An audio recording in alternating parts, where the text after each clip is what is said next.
Je m'appelle Sarah, j'ai 28 ans, je suis partie en Australie juste après la fin de mes études, mais je suis pas allée directement en Australie, j'ai voyagé un petit peu avant et je suis arrivée en Australie en septembre 2009.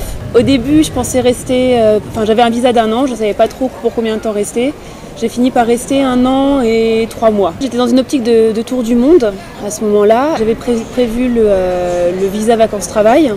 Donc ça, c'est une des seules choses avec lesquelles je suis partie de France.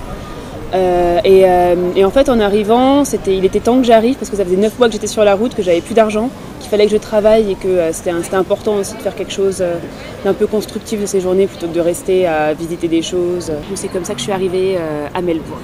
J'avais des sous de côté parce que j'ai travaillé pendant mes études et que j'avais pas forcément d'autres raisons de les dépenser puisque l'été je travaillais de mon côté, mes parents sont dans l'hôtellerie-restauration donc j'ai pas mal travaillé avec eux ou dans d'autres conditions pour mettre de l'argent de côté. Après, une fois qu'on est sur place, c'est relativement simple quand même de trouver du travail. Après, ça dépend si on est regardant sur le travail ou pas. Mais voilà, une fois, en fait, les sous que j'avais en arrivant, je les ai dépensés assez rapidement parce que l'Australie est très chère par rapport à l'Asie où j'étais juste avant.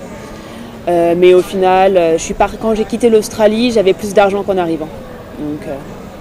Donc c'est comme ça que j'ai financé mon retour. Moi j'ai habité dans une auberge de jeunesse et je travaillais pour le logement. Donc ça c'est un truc qui se fait pas mal, où on donne un certain nombre d'heures de travail par semaine. Donc c'est comme ça, essentiellement j'ai travaillé dans un bar à Melbourne. C'était le bar de l'auberge de jeunesse. Le fait d'avoir un minimum de petits jobs avant permet de choisir et de ne pas avoir par exemple à vendre des contrats d'électricité au porte-à-porte.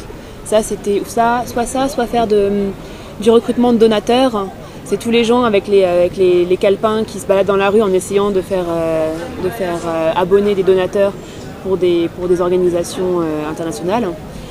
Ça, j'en ai connu beaucoup qui l'ont fait. Il n'y en a pas beaucoup qui étaient très épanouis quand même.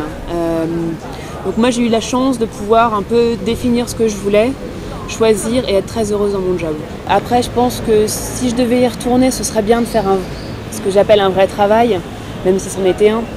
Mais le travail pour lequel j'ai fait des études, rien que la façon de dire bonjour, c'est good day mate. Et ça se dit en fait, c'est marrant parce que ça se dit avec un sourire.